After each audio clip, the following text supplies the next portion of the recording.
हरि ओम मंडळी. शांताकारं भुजगशयनं पद्मनाभं सुरेशं विश्वाधारं गगनसदृशं मेघवर्णं शुभांगं लक्ष्मीकान्तं कमलनयनं योगिहृद्ध्यानगम्यं वंदे विष्णुं भवभयहरं सर्वलोकैकनाथं.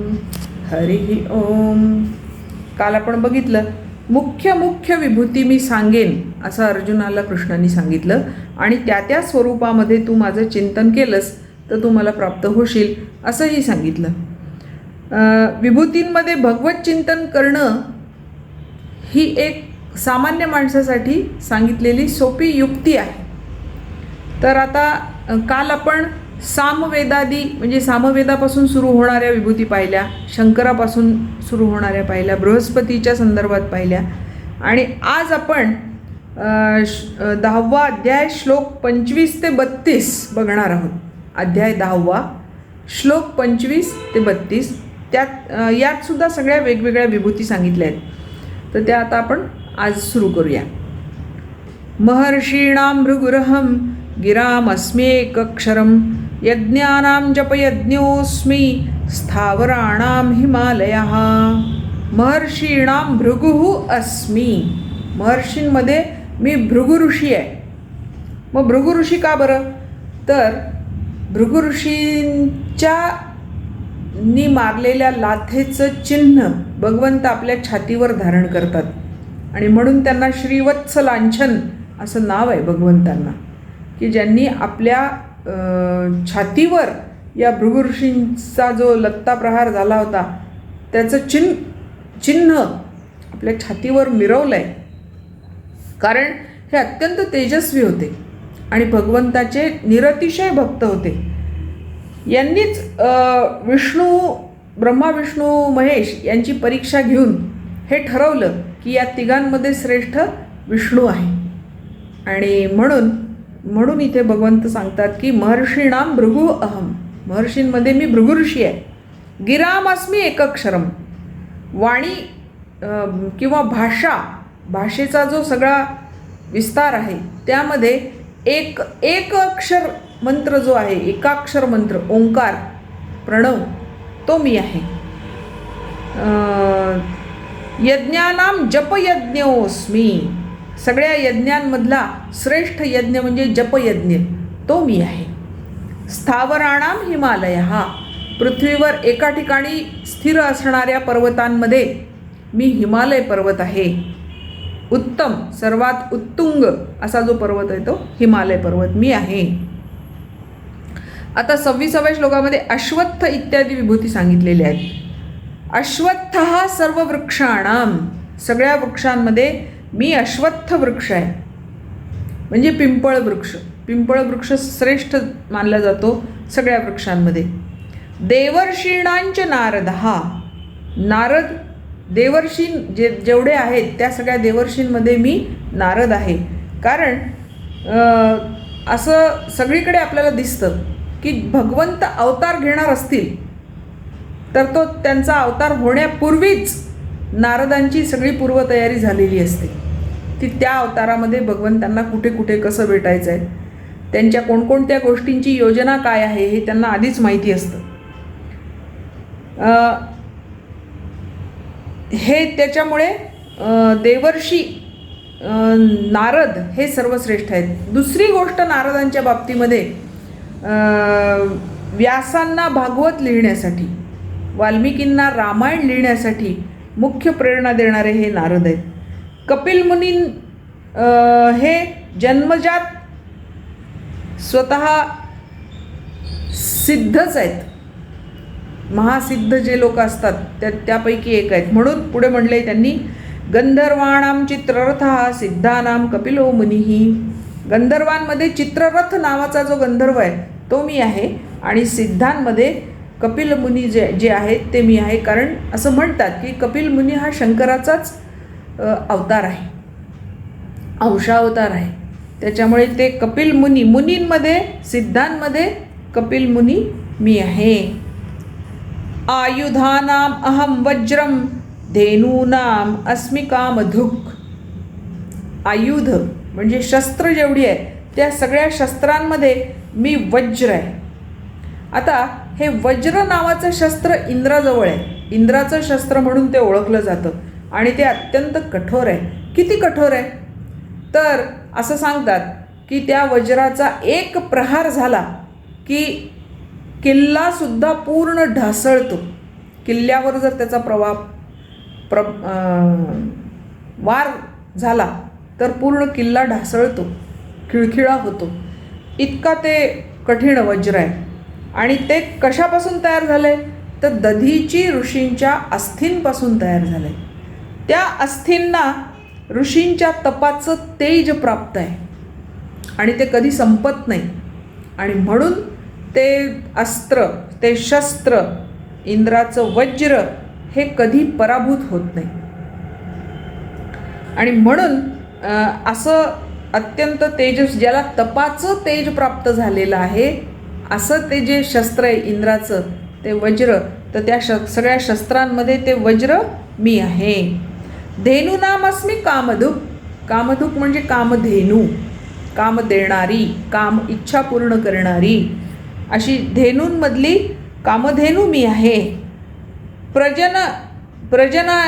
प्रजनचास्मी कंदर्पहा. शास्त्रोक्त रीतीने प्रजनन करणाऱ्यांमध्ये मी कंदर्प आहे. कंदर्प म्हणजे मदन, कामदेव. कारण कामदेव हा प्रजोत्पादनासाठी कारण होतो, प्रेरणा होतो, म्हणून तो कंदर्प मी आहे. सर्पाणाम अस्मी वासुकी. सर्पांमधला वासुकी मी आहे. मग वासुकी का तर समुद्रमंथनाच्या वेळी हा वासुकी त्या मेरू पर्वत रूपी रवीचं दोर बनला होता आणि त्यांनी भगवंताचं फार मोठं काम त्यांनी केलं होतं, साध्य केलं होतं. शिवाय त्या वासुकीनी भगवंतांना वेळोवेळी मदत केलेली आहे, म्हणून तो वासुकी, सर्पांमधला श्रेष्ठ सर्प मी आहे, वासुकी. अनंतश्चास्मी नागानाम. नागांमध्ये अनंत नावाचा जो नाग आहे तो मी आहे. कारण भगवंत त्याच्यावरच झोपलेले असतात ना, शेषशायी. भगवंत त्या अनंत नावाच्या नागावरच कायम शयन करतात, म्हणून तो जो अनंत नावाचा नाग आहे तो मी आहे. शिवाय या नागांनी भगवंतांबरोबर जेव्हा जेव्हा भगवंतांनी अवतार लीला केली तेव्हा त्यांच्यासोबत त्यांनी पण अवतार लीला केली. जसं आपल्याला माहिती आहे, बलदाऊ म्हणजे बलराम हा अनंत नाग जो आहे तो आहे, आणि रामावतारामध्ये तो आहे लक्ष्मण. असं वेळोवेळी भगवंताबरोबर लीलावतार त्यांनी केलेला आहे आणि भगवंतांना मदत केलेली आहे. वरुणो यादसाम अहम. यादस म्हणजे जलचर प्राणी. जेवढे म्हणून श्रेष्ठ जलचर प्राणी आहे त्यांच्यामध्ये जलचरांमध्ये मी वरुण नावाचा जलचर आहे. पितॄणाम अर्यमा चास्मी. पितृलोकांमध्ये अर्यमा नावाचे पितर तो मी आहे. यमहा संयमतामहम. संयमत म्हणजे शासन करणारा, योग्य न्याय शासन, न्यायाला धरून शासन करणाऱ्यांमधला सर्वश्रेष्ठ शासक जर कोणी असेल तर तो यम आहे. म्हणून शासन करणाऱ्यांमधला श्रेष्ठ शासक यम तो मी आहे. प्रल्हादश्चास्मी दैत्यानाम काल कलयतामहम.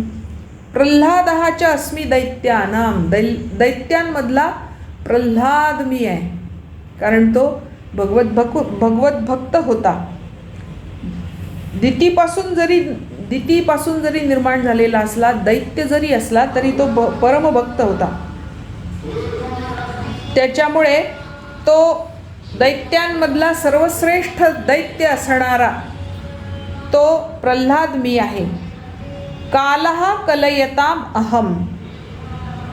गणना होणे, कलना म्हणजे गणना, ज्या गोष्टींची गणना होते अशा गणना होणाऱ्या सगळ्या गोष्टींमध्ये श्रेष्ठ असणारा जो काळ तो मी आहे. मृगाणांच मृगेंद्रोहम. मृग म्हणजे पशु. सगळ्या पशूंमध्ये श्रेष्ठ असणारा पशु तो सिंह, तो मी आहे. वैनतेयश्च पक्षीणाम. पक्ष्यांमध्ये सर्वश्रेष्ठ पक्षी कोण आहे तर गरुड, म्हणून तो गरुड मी आहे. आणि शिवाय तो भगवंतांचं वाहन आहे. असं म्हणतात की हे भगवंतांचं वाहन असणारा गरुड जेव्हा पंख पसरून हवेत उडायला लागतो तेव्हा त्याच्या पंखांमधून सामगायनाचे स्वर येतात. असा तो गरुड, म्हणून तो गरुड पक्षी हे भगवंताची विभूती आहे.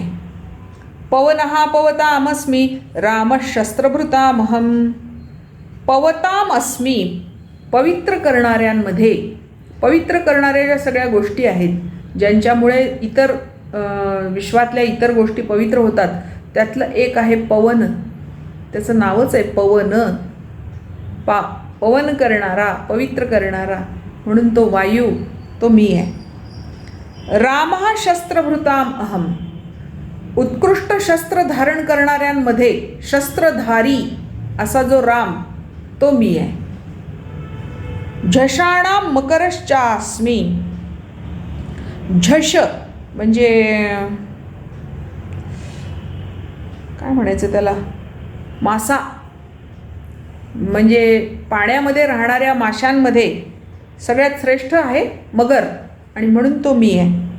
स्रोतसाम अस्मी जान्हवी. स्रोतस म्हणजे नदी. सगळ्या नद्यांमध्ये सर्वश्रेष्ठ असणारी गंगा ती मी आहे. जान्हवी मी आहे, कारण ती भगवंतांच्या चरणकमलातून, पायाच्या अंगठ्यामधूनच प्रवाहित झालेली आहे, म्हणून ती नदी जान्हवी ही माझी विभूती आहे. सर्गाणाम आदिरंतश्च मध्यम चैवाहम अर्जुन. सर्ग म्हणजे सृष्टी. सृष्टीचा आदी अंत मध्य सर्व मीच आहे. अध्यात्मविद्या विद्यानाम. सगळ्या प्रकारच्या विद्यांमध्ये सर्वश्रेष्ठ असणारी अध्यात्मविद्या म्हणजेच ब्रह्मविद्या ती मी आहे. आणि वादहा प्रवदताम अहम.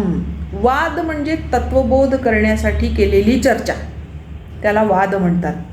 तर अशा ज्या चर्चा होतात, असे जे वाद होतात, त्या परस्पर वादांमधला तत्वबोध देणारा जो वाद आहे तो मी आहे.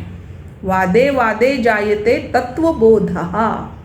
अशा चर्चा करता करताच तत्वबोध होतो, म्हणजे ब्रह्मज्ञानाचा बोध होतो. तो जो वाद आहे तो मी आहे. तर अशा पद्धतीने भगवंतांनी आपल्या विभूती पुन्हा अर्जुनाला सांगितल्या. आणि ते श्लोक आहेत 25 ते 32. ते आपण आता पुन्हा आज वाचणार आहोत. आणि आज इथे या श्लोक वाचनानंतर थांबणार आहोत, कारण पुढचे आपल्याला आणखी बघायचे आहेत, आणखी विभूती आपल्याला बघायच्या आहेत. श्लोक 25 ते 32 आपण आता वाचूया. महर्षीणां भृगुरहं गिरामस्मेकमक्षरं यज्ञानां जपयज्ञोऽस्मि स्थावराणां हिमालयः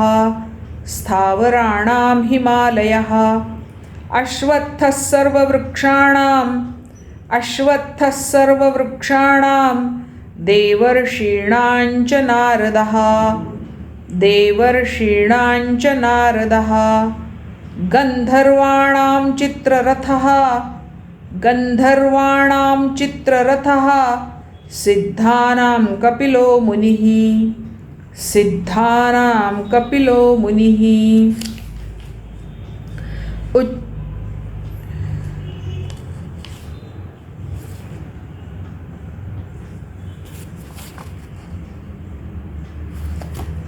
हा एक श्लोक आपला राहिला. उच्चैश्रवसमश्वानां विद्धि माममृतोद्भवम् ऐरावतं गजेन्द्राणां नराणां च नराधिपम्. उच्चैश्रवसमश्वानां विद्धि माममृतोद्भवम् ऐरावतं गजेन्द्राणां नराणाञ्च नराधिप आयुधानामहं वज्रं धेनूनामस्मि कामधुक् प्रजनश्चास्मि कन्दर्पः सर्पाणामस्मि वासुकिः अनन्तश्चास्मि नागानां वरुणो यादसामहं पितॄणामर्यमा चास्मि यमः संयमतामहं प्रह्लादश्चास्मि दैत्यानां कालः कलयतामहं मृगाणाञ्च मृगेन्द्रोऽहं वैनतेयश्च पक्षिणां पवनः पवतामस्मि रामः शस्त्रभृतामहं झषाणां मकरश्चास्मि स्रोतसामस्मि जाह्नवी सर्गाणामादिरन्तश्च मध्यं चैवाहमर्जुन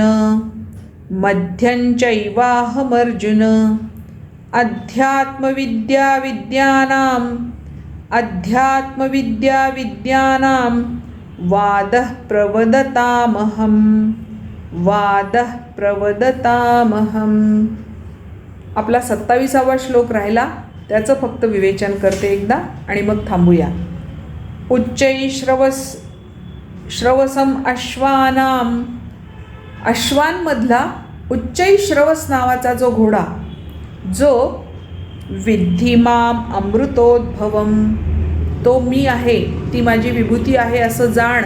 आणि तो कसा आहे? अमृत उद्भवम, म्हणजे अमृत समुद्रातून क्षीरसागरामधून अमृत काढत असताना जे मंथन झालं त्यामध्ये अमृताबरोबर हा उच्चैश्रवस नावाचा अश्वसुद्धा त्याच्यातूनच निघाला. म्हणजे त्या अमृताचा सहोदर असणारा असा तो उच्चैश्रवस नावाचा अश्व, तो मी आहे. आणि पुढे आणखी एक संदर्भ त्यातलाच आहे. ऐरावतं गजेंद्राणां, हा ऐरावत हत्ती गजेंद्र त्या अमृतोद्भवच आहे, त्या समुद्रमंथनातूनच निघालेला आहे. उच्चैश्रवस नावाचा अश्व आणि ऐरावत नावाचा गजेंद्र हे दोघेही अमृतोद्भव आहेत, म्हणजे अमृताबरोबरच त्या समुद्रातून आलेले. आणि नराणांच नराधिपम, मी नरांमध्ये त्यांचा जो राजा नृप, त्या नृपामध्ये माझी विभूती असते, असं भगवंत अर्जुनाला सांगतात. हरिः ओम. आज आपण इथे थांबू, बाकीचा भाग उद्या बघूया.